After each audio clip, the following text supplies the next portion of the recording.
Focus on Headline.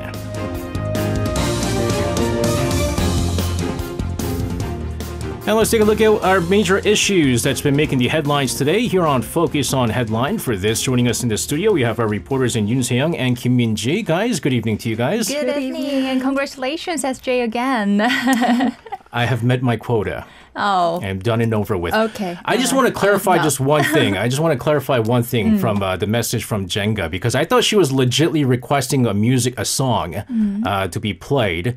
But she says she wants the song from 20s. I don't know who from 20 is. 내가 나를 사랑하는 것보다 네가 나를 잊게 더 빠를 테니까. 잊는 게 더 빠를 테니까. Man, whatever. Isak has requested that we request a song in Korean now. This because the joke here on Arirang Radio is I can't read long titles. Thank you for pointing that out, Jenga. Today, we're not going to talk about songs I cannot pronounce or read. Instead, I'm going to start off with the public discussion that's been going on with President Yoon Suk Yeol since the start of the new year. I believe today is the 19th such debate session that was taking place over in the Gangwon Province for the very first time since he launched this particular forum. He talked about some plans to sort of develop the region there, especially for tourism. Min-ji, you're going to start us off. Tell us about some of President Yoon's remarks from Gangwon. Sure. So President Yoon Suk Yeol's address in Gangwon-do Province resonated with promises of transformative changes in tourism and infrastructure. He reiterated his commitment to fostering community-driven tourism by vowing to construct additional cable cars in areas identified by local residents as desirable destinations. Furthermore, President Yoon pledged a significant relaxation of regulations concerning forest resources in Gangwon-do Province, and this aims to inject vitality into the region's tourism sector and position mountain tourism as a cornerstone of the economy. He also highlighted the recent success story of the Seoraksan National Park's 5-color cable cars, and this was realized last year after 4 decades of planning.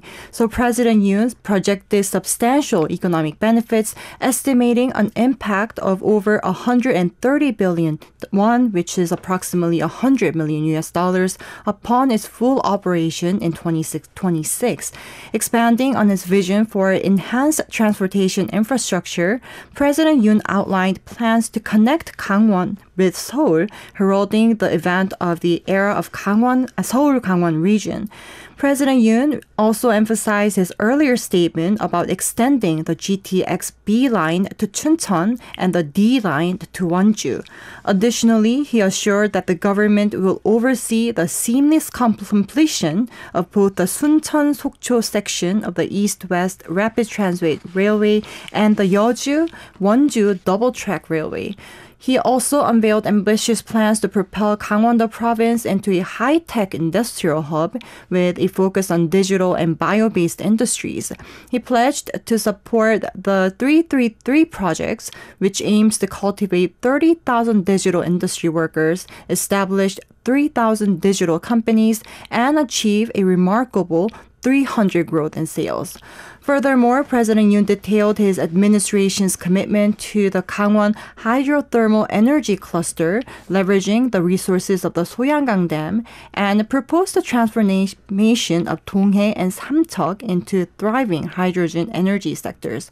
Addressing the crucial aspect of healthcare infrastructure, President Yoon assured citizens of improvements in medically underserved areas. He pledged to relax standards for installing specialized medical equipment in local general hospitals and ensured access to advanced healthcare services for the residents. Yeah, just a quick correction because you said Suncheon-Sokcho section. That would be a long railroad all the way from the North Jeolla province of Suncheon all the way to the east coast of Sokcho. You meant to say Chuncheon, which is in Gangwon province, known for a particular kind of chicken dish. But obviously, big plans here, pledges that we're seeing from President Yoon, especially focusing on the mountain tourism side. One of the things that he did say was not only potentially create more cable car systems, but maybe also install tour trains that people could kind of ride on through the mountains and build more infrastructures that will bring in more people,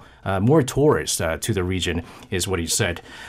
We have been talking about this now for about 3 weeks now, I believe. Are we almost going into our month now? The conflict between the government and the trainee doctors. Despite warnings, despite orders for them to return to work, the number of trainee doctors who have handed in their resignation letter continues to grow. And the government has now decided to strengthen emergency medical systems by deploying military medical officers and the public health physicians to medical sites starting from today, Monday. This in order to minimize the medical shortages that we've been seeing. Siang, let's get more details on this. Sure. The standoff between the government and doctors regarding medical school enrollment quota shows no signs of resolution whatsoever. To be honest, I certainly didn't anticipate the dispute between the government and doctors to last this long when it first emerged. And as the conflict persists, the prolonged medical shortages are directly impacting patients. And to resolve this, last week, the government introduced a policy to expand and legalize the authority of nurses. And now, starting today, military medical officers and public health physicians will be deployed to hospitals. And Minji is going to give us more details on this new measure later on. In addition to the deployment of military medical officers and public health physicians, the Ministry of Health and Welfare has already begun sending preliminary suspension notices to junior doctors who left their positions since March 5th. And it is expected that the issuance of such notices for over 10,000 doctors who left their positions earlier will be completed by early next week. According to inspections conducted by the ministry as of 11 a.m. on March 8th, the number of junior doctors who left their positions at 100 major training hospitals stood at 11,994, with a departure rate of 92.9%, meaning most of junior doctors left and only few of them have returned. And doctors who received these notices must submit their opinions by the 25th of this month, and the notice letter states that failure to return to work will result in disciplinary actions against their licenses. Now, although the government has been expediting the disciplinary process for the trainee doctors left the medical sites, the conflict is, like I said, still intensifying right now with the growing number of trainee doctors joining the collective action. Not only the junior doctors are now returning, but even the medical school professors are maybe showing signs of collective action on their own in response to the government's firm response that we've been seeing. Let's get more on that as well, Seong. Sure. Indeed, as the government proceeds with administrative measures against junior doctors who have left their workplaces, opposition from medical school professors is also escalating. And the National Association of Professors in Medicine, which includes 33 out of 40 medical schools nationwide, held a closed-door meeting in Seoul this past Friday to discuss measures to address the current situation. Meanwhile, 16 professors and resident doctors from 8 hospitals, including Seoul Asan Medical Center and Severn Hospital, have established an online platform under the name of State of Emergency Declaration Warning of Medical Collapse, openly stating their affiliations and urging for solidarity through an online survey. And according to the site operators, as of 4 p.m. yesterday, over 5,000 professors and junior doctors from training hospitals nationwide have signed the declaration.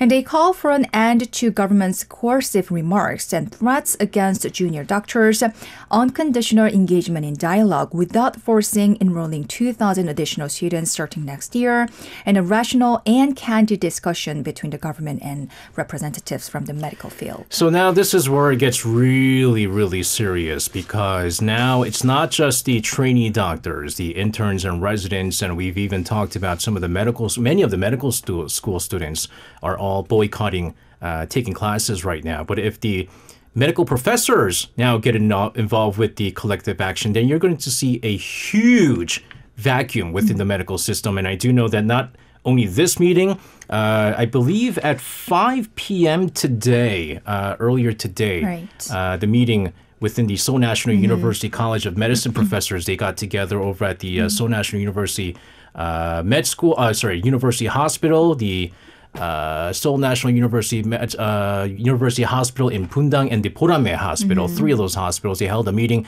I believe, on the 14th, which is this Thursday, I think. You have professors from a number of medical schools nationwide who are going to be holding an emergency meeting. They're going to have professors from the big 5 Seoul hospitals who are going to be holding an emergency meeting. And it seems like the topic of discussion is all the same. It's number 1, what to do with the ongoing collective action by the trainee doctors. Number 2, what to do in response to the government continuously putting in all these different legal measures in place. And number 3, this is the big one, they're going to gather opinions about potentially, like Seyoung said, joining the trainee doctors in the walkout, signing a mass resignation letter, which means that not only are we not going to have the trainee doctors, we're also not going to have the senior doctors at this place. And that means it is going to be chaos within the medical system. And we're hoping it doesn't go to that right now. As we talked about this vacuum within the medical system, we're finding out more and more people have been unable to get surgery. More and more people are unable to get treatment. South Korean government has sent military doctors and public health doctors to 20 hospitals for a period of 1 month. Minji, let's get the details of this. Sure. So the South Korean government took drastic measures in response to the ongoing doctor walkout. Yesterday, Health and Welfare Minister Cho Kyu-hong announced a controversial decision to deploy military doctors and public health doctors to fill the gap left by striking medical professionals. Minister Cho Kyu-hong announced that the government is ready to discuss all medical workers, reiterating his calls for doctors who have left the field to return. Now, the plan involves dispatching 20 military doctors and 138 public health doctors to 20 hospitals for 4 weeks starting today. However, concerns have been raised about the concentration of these doctors in Seoul metropolitan area, potentially creating a regional medical vacuum. So around 40% of these medical resources will be deployed to Seoul area. And critics fear that the sudden influx of inexperienced doctors could disrupt hospital operations and worsen the healthcare situation in underserved areas. However, according to the government, specialists who worked in rural areas or emergency medical centers were not a part of the deployment, and the large number of deployments to Seoul is in consideration of the fact that severely ill patients are concentrated in the Seoul metropolitan area. Meanwhile, there have been reports of attacks on doctors who have returned to the field, prompting strong condemnation from Minister Cho. Minister Cho Kyu-hong said it is absolutely unacceptable to attack those who are devoting themselves day and night to the field, and that the government will thoroughly investigate and take strict action. And despite these challenges, Ministry of Health and Welfare emphasized that the emergency medical care system remains stable. However, there has been a noticeable decrease in the number of patients treated at emergency medical centers since the start of the crisis. So the number of departing specialists in major training hospitals has reached nearly 12,000 with a departure rate of 92.9%. And despite this, the number of severe emergency patients has remained largely unchanged. It is very concerning as we are now going to be reaching almost a month since the walkout by the trainee doctors. And it doesn't seem like there is any solution, any discussion happening right now in trying to resolve this. But from what I understand, I think the health ministry is maybe showing signs of a bit of leniency to the trainee doctors who've walked out, saying that if you return now, we are willing to maybe forgo some of the legal measures here, which actually is only going to fuel, I think, the trainee doctors to continue their collective action, because now they're realizing that despite the legal threats, it's not happening. It's right. Almost difficult. It's almost impossible to have that done. And the threats have not worked, and which is unfortunately the reason why we are still seeing this vacuum within the medical system. We have about 30 days left until the big April 10th general elections. We're looking at the parties involved with this, entering the final stages of candidate nominations for local constituencies, gearing up for the commencement of a full-fledged election campaigns. Both the ruling and main opposition party, not to mention some of the opposition minor parties, preparing to engage in all-out battles across key battlegrounds. Seong, let's get the latest updates on the upcoming parliamentary election. Both the ruling People Power Party and the main opposition Democratic Party of Korea are leaving behind the many controversies surrounding their candidates' election process and diving into full-scale election campaigns, with party leaders visiting different regions to win the hearts of the voters. And both parties are also speeding up the formation of their election committees. The ruling PPP is considering the possibility of establishing a system under two leadership, Han Dong-un and Lee Yo-han. And Han Dong-un would lead the local constituency elections, while the Proportional Representation Party, the People's Future Party, would aim for expansion of party's boundaries by nominating Lee Yo-han, who hails from the Honam region, as their representative. In the meantime, the Democratic Party is considering election committee with three leaders, which include the party chief Lee Jae-myung, former party leader Lee Hae-chan, and former Prime Minister Kim Boo-kyum. And the plan involves resolving internal conflicts and recruiting senior figures who can serve as speakers for the party besides Lee Jae-myung himself.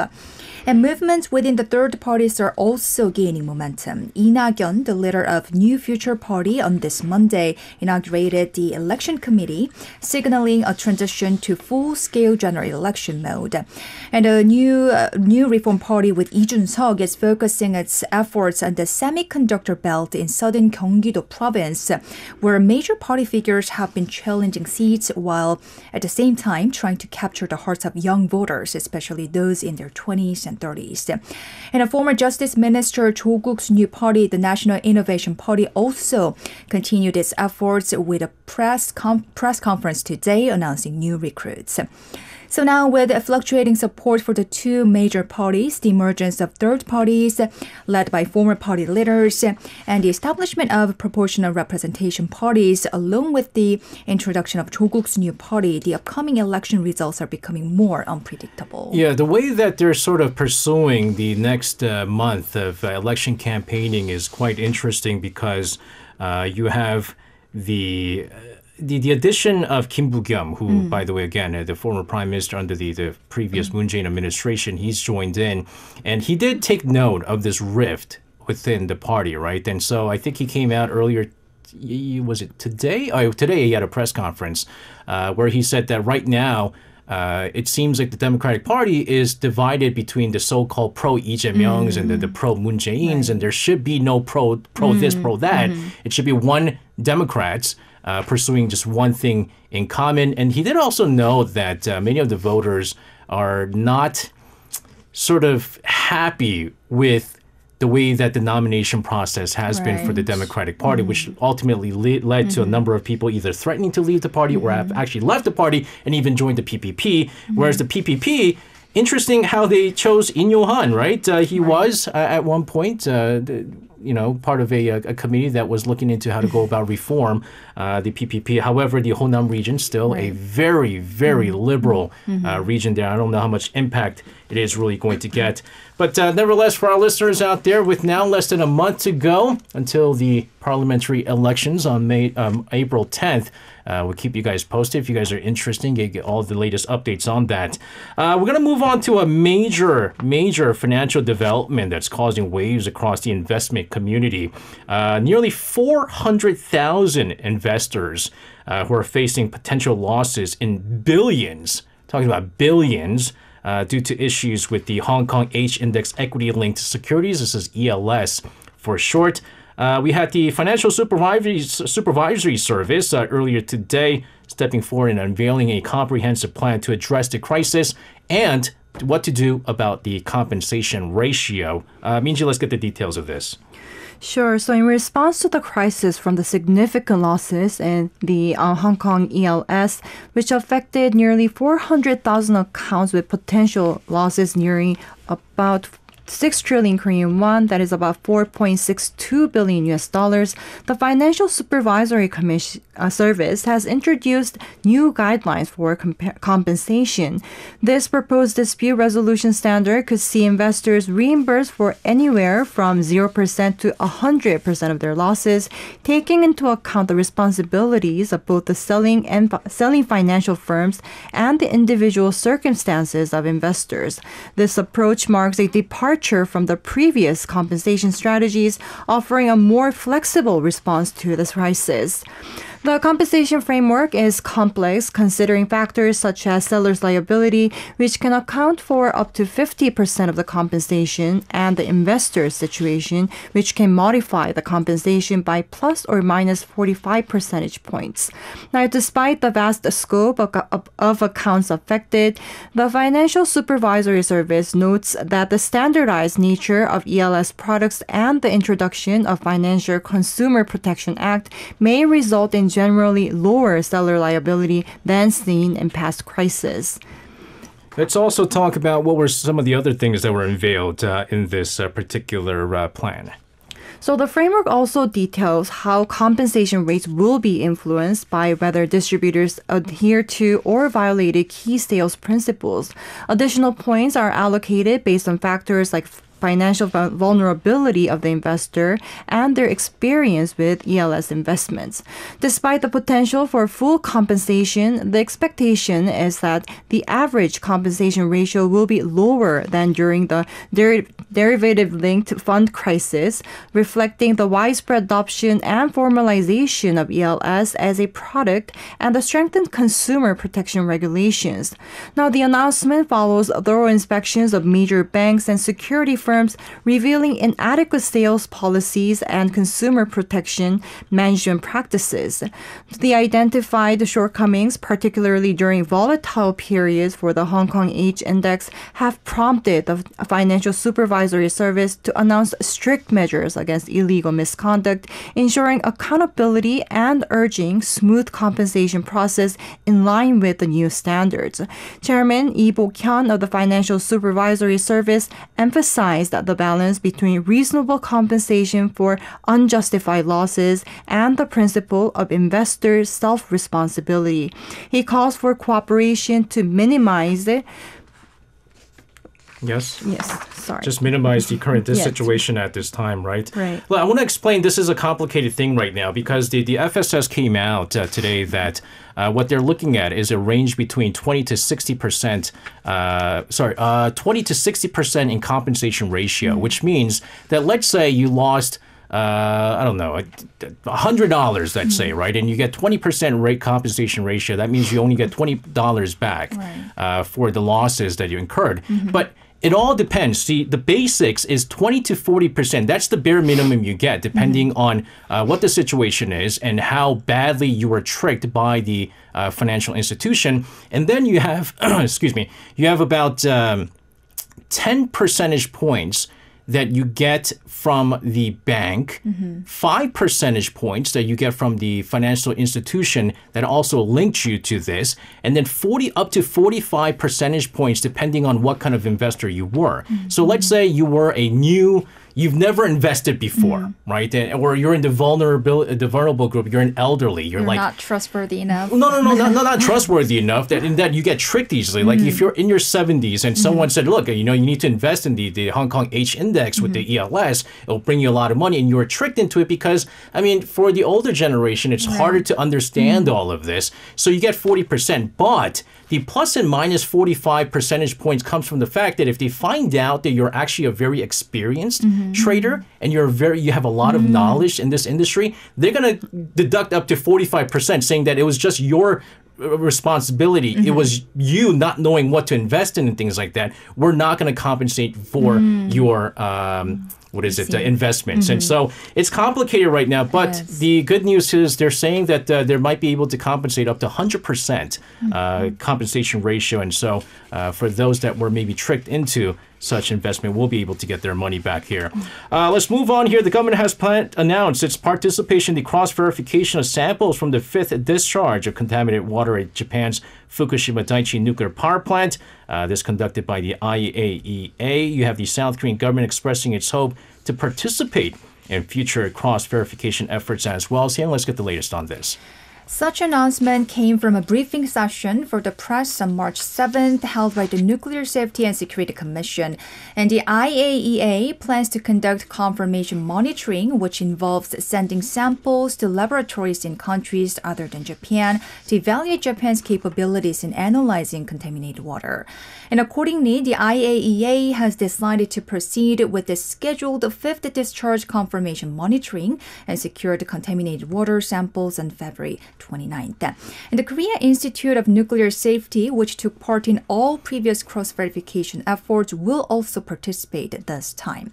Furthermore, analysis institutions from China, Switzerland, and others have been named as contributing organizations this time, marking China's first engagement. Experts say continuous cross-verification and close monitoring are crucial because the characteristics of discharged contaminated water gradually change, leading to slight differences. Indeed, Tokyo Electric Power Company plans to discharge contaminated water with adjusted concentrations of tritium and other radionuclides according to discharge standards, but it is gradually increasing concentrations of these harmful materials. In fact, the ongoing fourth discharge that started on the 28th of last month has slightly higher tritium discharge compared to previous discharges.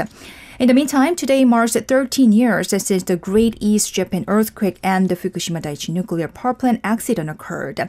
And the population in this region has significantly decreased, and the suffering of the disaster-stricken area continues as neighboring countries oppose the import of seafood from this region.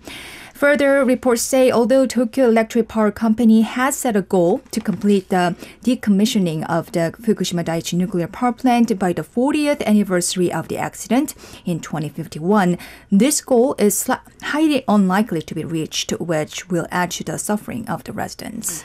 Now, looking at the real-time data from the IAEA website that I've been looking at ever since they started the discharge of the wastewater, the one thing that you just all these other numbers that are popping up here, I don't know what it means, and it doesn't matter because the most important thing is the tritium concentration after dilution.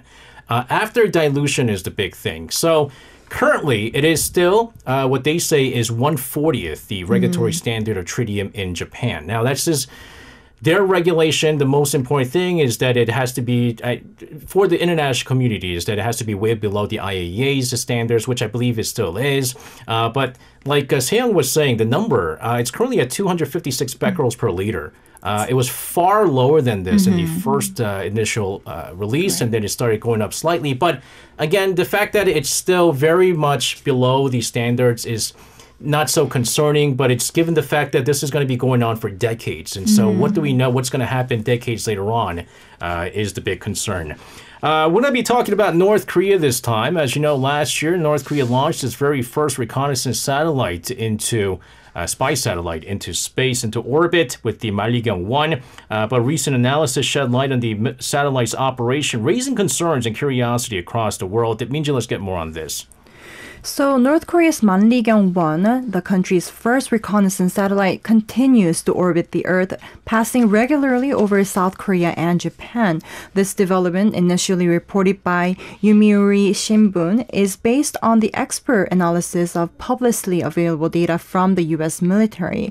What's particularly intriguing is the satellite's ability to adjust its altitude, an action that has been observed multiple times since its launch last November. Upon its entry into space, Malligang-1 was positioned at an average altitude of 502 kilometers. However, facing the thin veil of air resistance present even in the upper atmosphere, it began to descend slowly, only to unexpectedly climb back to its original altitude in late February. This remarkable maneuverability was confirmed by a Japanese space engineering expert analyzing data from SpaceTrack, a the satellite tracking website used by the U.S. military. Now, the expert pointed out that the satellite's altitude increased sharply at least 5 times, and this suggests deliberate adjustments made by North Korean controllers on the ground. The satellite's flight path is of particular interest as it crosses over significant military sites in southern South Korea and Japan, including the U.S. military's strategic port city of Busan and Japan's Iwakuni base. With capabilities to observe specific ground locations approximately every 5 days, the implications for regional security are profound. Yet despite these advanced operational capabilities, the effectiveness of Gangwon-do's reconnaissance remains a topic of debate. At a press conference, Defense Minister Shin Won-sik acknowledged the satellite's active status but casted doubt on its ability to perform its intended surveillance functions, noting that there has been no sign of it undertaking any reconnaissance activities. North Korea's ambitious plans don't stop with Gangwon. The nation has vowed to launch 3 more reconnaissance satellites within the year, signaling a significant escalation in its space-based surveillance capabilities. Now, this move, while showcasing technological advancements, also raises tensions and prompts critical discussions on the international stage regarding space security and the potential for an arms race in orbit. Yeah, I think right now, it's not really a priority for North Korea to have some sort of really well-working military spy satellite up in orbit where they can take pictures of things that you can find on the internet. The big thing is how much they're able to improve their ballistic missile technology by being able to launch this satellite, which is why exactly what Defense Minister Shin Won-sik said. It's highly unlikely that the satellite is even operational, and you might want to even question if North Korea even had the, number one, didn't even have the technology to make it operational. Number two, do they need it to be operational, or just test out the fact that they have this ballistic missile technology that can actually travel this far, so far that it can reach the orbit, is the big question here. So this is why now, with more and more information that it's not operating right now, they're saying, aha, this is exactly what it is. North Korea just trying to test out their ballistic missile technology, and who knows, might even improve further if there's any kind of collaboration with Russia moving forward here. North Korea, in the meantime, completely demolishing the Inter-Korean Liaison Office building within the Kaesong Industrial Complex, which had been abandoned after being blown up back in 2020. Boy, it's already been almost 4 years.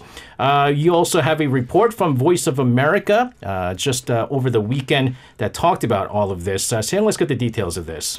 Right. Now, with this, the brief history of the Inter-Korean Liaison Office, which symbolized dialogue between North and South, has come to an end. And established as a result of the Panmunjom Declaration after the first Inter-Korean summit between former President Moon Jae-in and North Korean leader Kim Jong-un in 2018, the Inter-Korean Liaison Office was a kind of diplomatic mission between the two Koreas during the peak of the peace process. But with the collapse of the Hanoi summit in 2019 and the path to peace becoming uncertain, it was blown up on June 16, 2020 by the North, just 2 years after its establishment, along with North Korea's declaration of a unilateral break in relations. Meanwhile, it appears that cooperation centered around the Kaesong Industrial Complex, another symbol of hope for peace on the Korean Peninsula, will also come to an end. The Kaesong Industrial Complex Support Foundation, which performed support duties for companies in the complex, is set to be dissolved as early as next week. And the foundation's website has already been suspended, making it inaccessible. As the Islamic fasting month of Ramadan quickly flashes, we're going to be talking about this in just a bit. But before that, we're going to be talking about the ongoing conflict over in Ukraine. U.S. congressional report titled Russia's Military Outlook shed light on the challenges facing the Russian military. Minji, let's get the latest on this. So the report that, as she just mentioned, offers a critical view of Moscow's military situation. And despite a considerable military buildup, Ukrainian forces have inflicted heavy casualties and significant losses on the Russian military hardware, including tanks, rocket systems, and aircraft. However, the report also highlights a critical issue. Russia faces fundamental material shortages. The sanctions have led to scarcity of parts and production tools, forcing Russian arms force companies to focus on producing equipment that prioritizes quantity over quality.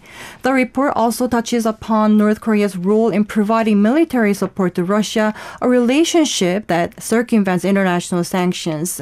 The situation had prompted discussions on the global stage, and Minister Cho Tae-yong of South Korea made visits to the United States where he emphasized the importance of cooperation between the United States and South Korea in addressing these threats.